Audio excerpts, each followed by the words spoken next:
Deuxième partie, quelques éléments d'appréciation concernant le choix d'un nom de domaine.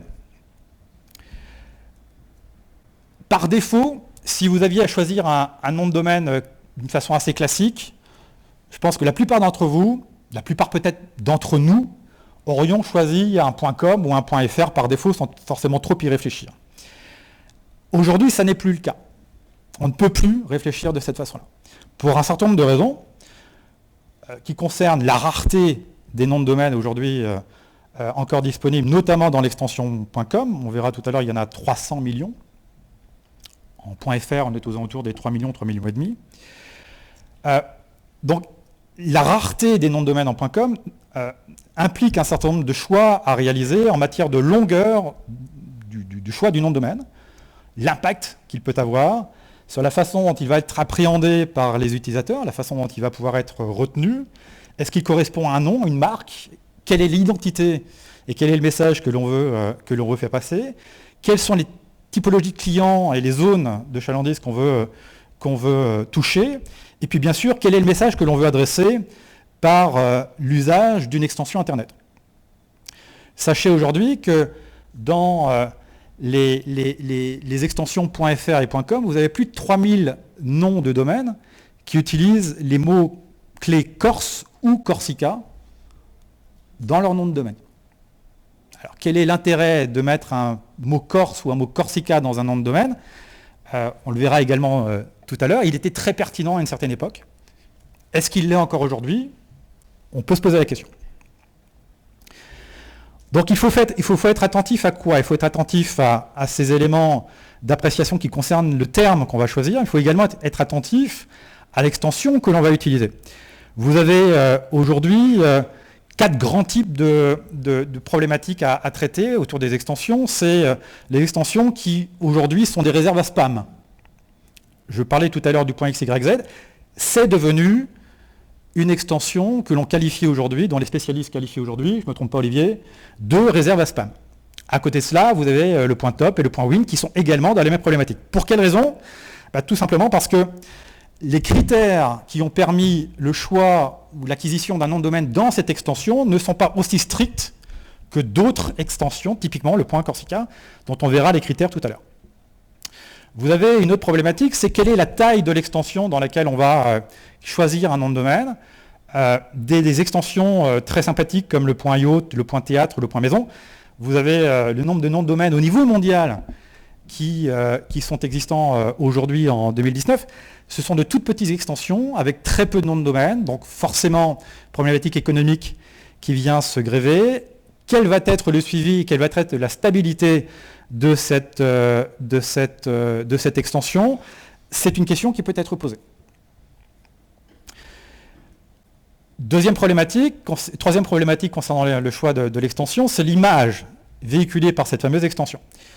Je pense que la plupart d'entre vous maîtrisez l'anglais, vous savez ce que ça veut dire .sex, vous savez ce que veut dire sexe plutôt.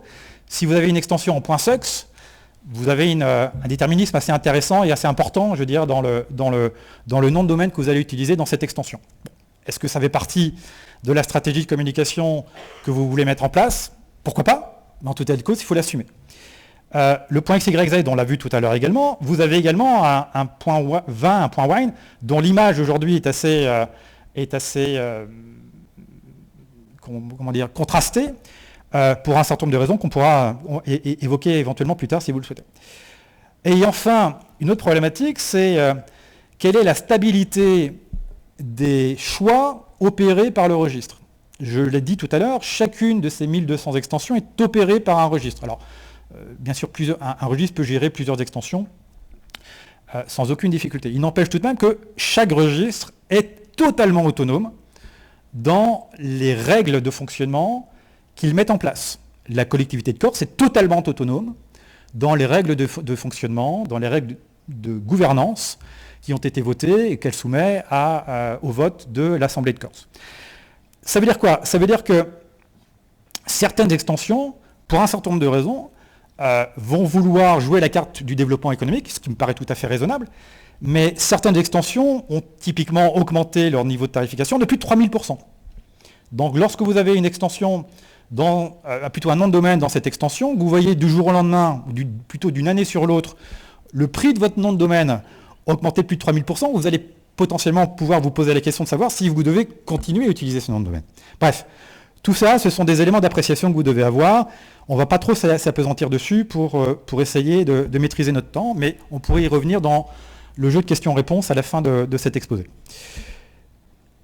A contrario de tout cela, vous avez les extensions géographiques du type .alsace, .corsica, .paris, .bzh, qui sont les 4 extensions françaises que j'abordais tout à l'heure, qui sont des extensions qui sont directement ou indirectement gérées par des territoires, par des collectivités territoriales, des collectivités publiques.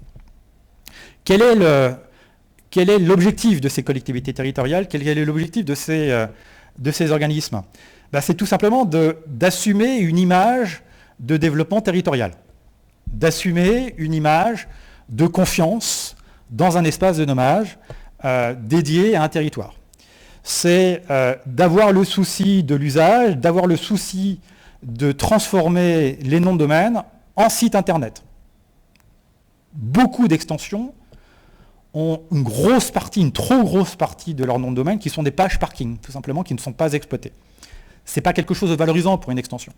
Et le point Corsica, un de ses objectifs, c'est de faire en sorte que les noms de domaine qui sont utilisés soient exploités. Ça n'intéresse personne, en tout cas sûrement pas la collectivité de Corse, d'avoir des noms de domaine et avoir un portefeuille de plusieurs milliers de noms de domaine dont les noms de domaine ne sont pas exploités. Ça n'intéresse absolument personne.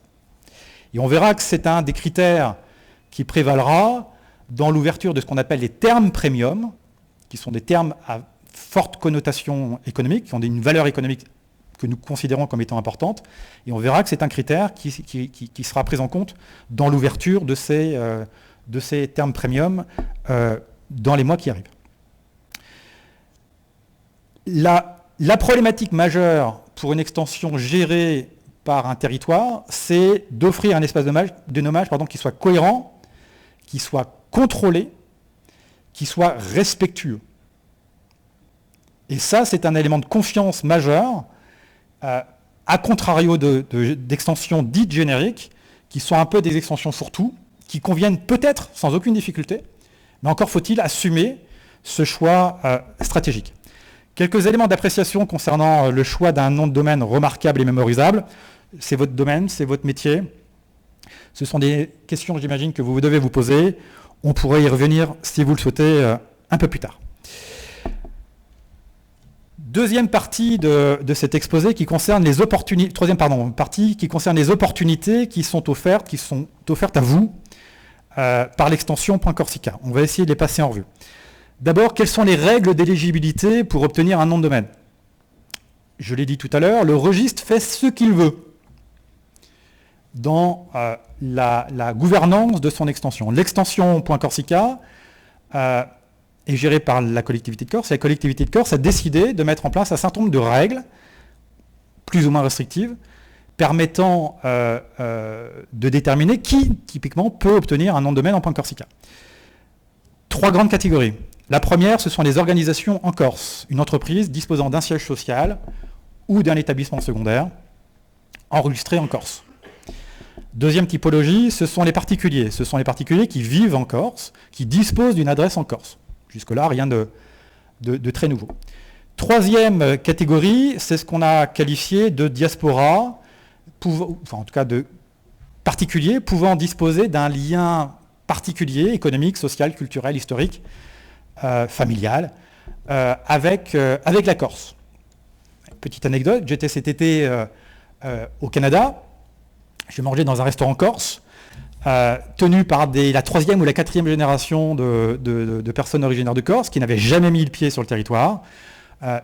Ils ont obtenu le nom de leur restaurant en .corsica parce qu'ils ont pu tout simplement déterminer, indiquer d'une façon extrêmement simple, un lien culturel, familial, direct ou indirect, avec la Corse. Et donc, de ce point de vue-là, ils ont pu obtenir le nom de domaine correspondant à leur restaurant en .corsica. C'est tout à fait normal. C'est un des souhaits de la collectivité que de l'ouvrir à tous ceux qui peuvent témoigner d'un lien culturel, familial, historique, économique, social avec la Corse.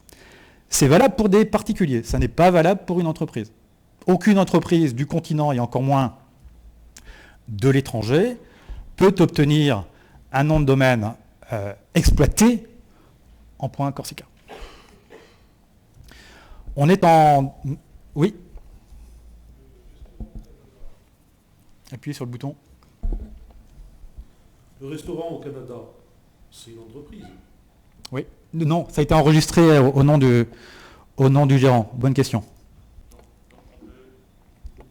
Donc on peut contourner la problématique. Comme toute règle, on peut toujours la contourner, sauf que ça a été enregistré au nom du gérant, et en l'espèce, il a parfaitement le droit. Et en l'espèce, il exploite pour une entreprise. Il exploite pour le compte d'une entreprise. Après, ce titre, est-ce qu'il respecte bien la charte de dommage? Sans aucun problème. D'accord. Bonne question, oui. Le .corsica en mars 2019, c'est quoi? C'est 1400 noms de domaine enregistrés, environ 60% de sites actifs, donc 40% de noms de domaine non exploités. C'est beaucoup trop. Beaucoup, beaucoup trop. 90% de professionnels, et bien sûr une part prépondérante d'entreprises locales dans le monde du tourisme, autour des activités de valorisation des terroirs, dans la culture, dans les produits et les productions locales. Ça ne surprend personne, j'imagine que ce sont les secteurs d'activité assez classiques qui viennent à l'esprit de chacun. C'est ce qu'on retrouve finalement dans les faits. Depuis janvier 2018, les règles de gouvernance, ou certaines règles de gouvernance ont changé. Je mets en avant 2 règles particulières qui ont pu susciter une forme d'interrogation tout au début du lancement du .corsica. C'était typiquement l'obligation, au démarrage du .corsica en 2016, de créer sur son site internet en .corsica une page en langue corse. On vous a écouté, on a entendu beaucoup de réflexions sur le sujet. La collectivité ou l'Assemblée de Corse a décidé de ne plus rendre obligatoire la création de cette fameuse page, mais tout simplement de la rendre conseillée. Deuxième élément, c'est la différence entre le territoire économique corse, ou la particularité du territoire économique corse, versus les territoires économiques sur le continent. Il est apparu que positionnement tarifaire devait être révisé pour permettre à un plus grand nombre d'acteurs de pouvoir choisir un nom de domaine en .corsica. C'est ce qui s'est passé depuis le 1er janvier 2018.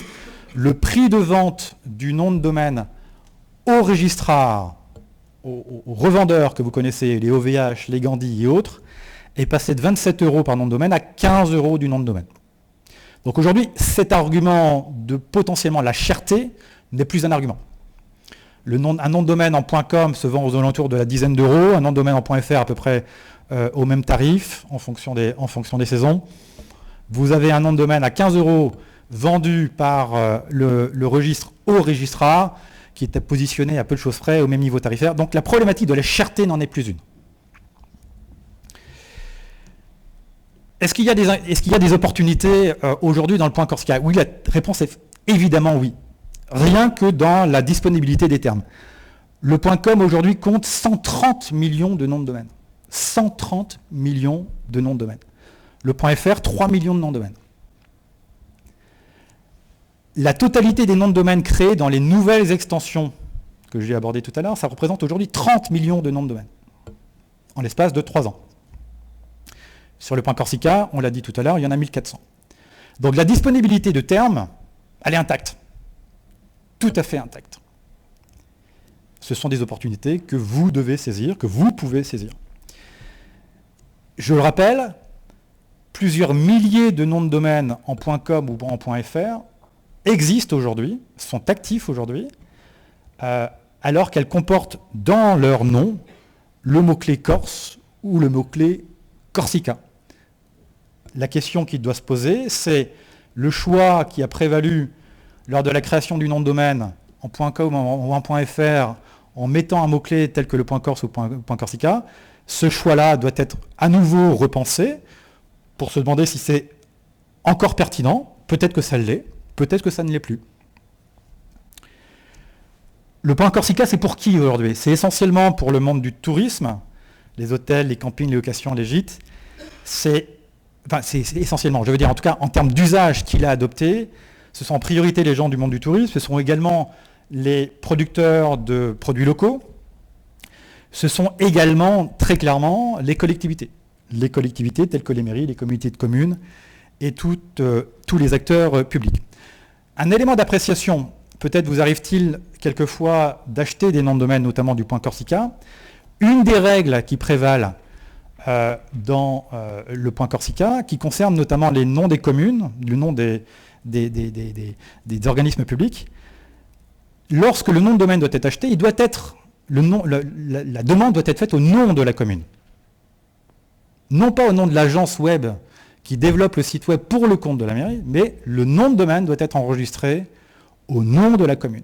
Après, ça n'empêche pas, vous avez la main sur les éléments techniques, mais en tout état de cause, le titulaire du nom de la commune doit être la commune. Pourquoi ?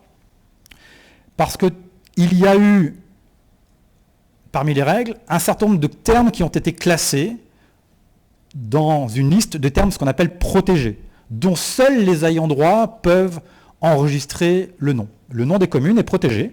Seuls les ayants droit de la commune peuvent enregistrer le nom de la commune, typiquement la mairie.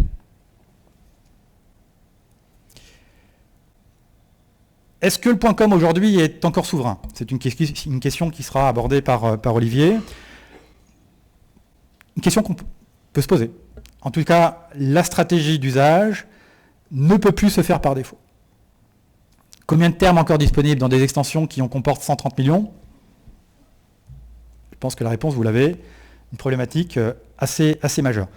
Un autre élément d'appréciation qui découle d'une étude qui a été menée par l'AFNIC. L'AFNIC, c'est l'organisation française qui gère l'extension .fr, qui gère également le .re pour la Réunion et un certain nombre d'autres extensions de territoires ultramarins en France. L'AFNIC a mené une étude dans les années 2011-2012 autour du comportement des internautes. Ils ont remarqué que 80% des utilisateurs qui faisaient une requête en France pour un produit ou un service en France cliquaient intuitivement sur un nom de domaine en .fr. Intéressant. Si on transpose cette réaction ou cette analyse au point Corsica, on peut imaginer qu'à un moment ou à un autre, 80% des utilisateurs en Corse qui chercheront un produit ou un service en Corse pourront potentiellement, intuitivement, cliquer sur un nom de domaine en point Corsica.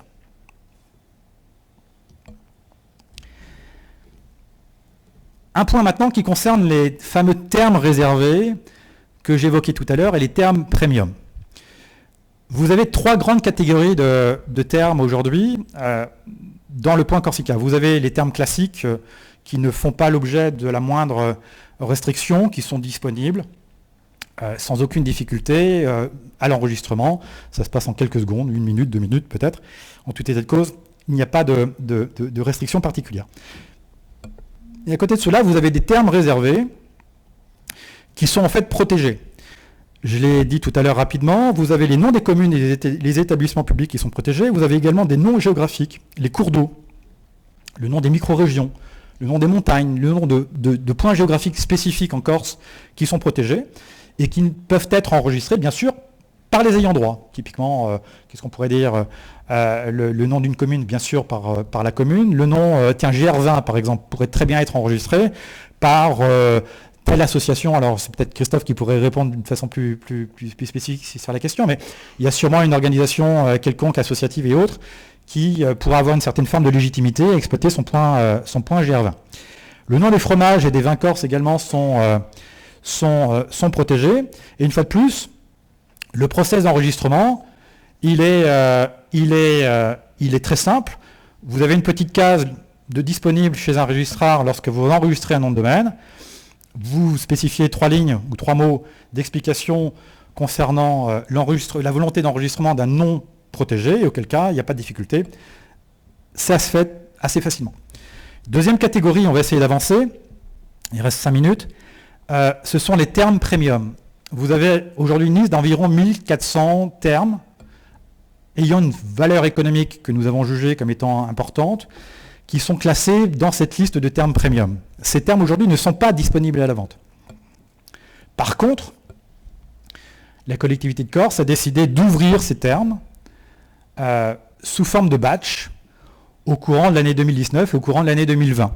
Donc soyez attentifs aux informations et aux nouvelles du point Corsica, puisque un certain nombre de termes premium ayant une certaine forme de valeur seront ouvertes selon des modalités qui seront dévoilées à ce moment-là, au courant de l'année 2019 et également au courant de l'année 2020.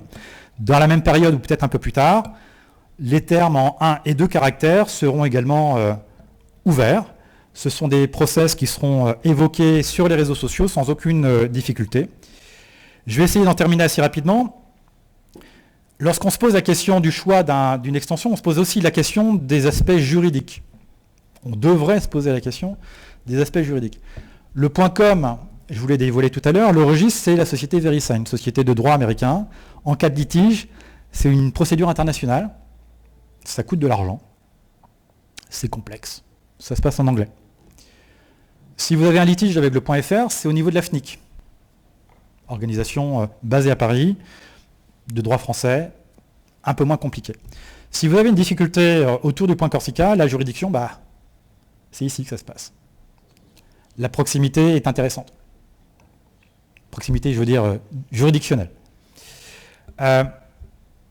C'est un élément à prendre en compte. Un dernier élément qui concerne le fait qu'un nom de domaine, c'est souvent peu compris, ou en tout cas peu connu, c'est que ça a une valeur patrimoniale.